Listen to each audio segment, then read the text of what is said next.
সুমন আমার ভিডিওটা করে দিচ্ছিল। আমি আর একটা বোন চিংড়ি মাছ ছাড়াচ্ছি, পটল চিংড়ি হবে তাই। আর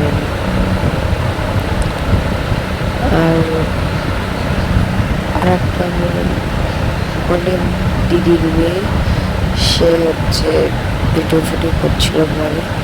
তারপরে আমরা হাটে চলে এসেছিলাম বিকেলবেলা, তখন বাজে 5টা না 5:30। তখন হাটে এসে আমরা মাংস, যাবতীয় মশলা টশলা, তেল কিনে নিয়েছি।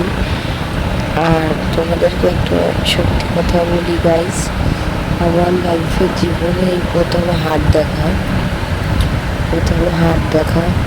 হাটে এসে এত সুন্দর গ্রামের টাটকা টাটকা সবজি দেখে তো আমার লোভ লেগে গেছে।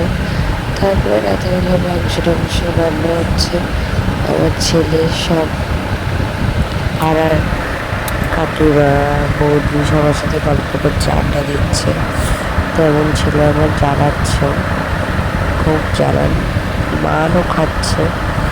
এই দেখো গাইস, গোটা মুরগি রান্না হচ্ছে। এইটা হচ্ছে বর্ণালী, এটা বর্ণালীর বর। আমরা সব হাসাহাসি ইয়ার্কি মারছি, আর আমার বর শুয়ে ফোন দেখছে, আর আমি শুধু ভিডিও করছি। সুযোগ পেয়েছি আর ছাড়িনি আর কি, ভিডিও করেই যাচ্ছি। 2 দিনের জন্য গেছি গাইস, খুব আনন্দ পেয়েছি। এটা পরের দিনের ব্লগ। পরের দিন সকালবেলা উঠে দোলনা চড়ছি সুমন, তারপরে আমিও চড়ে নিয়েছি।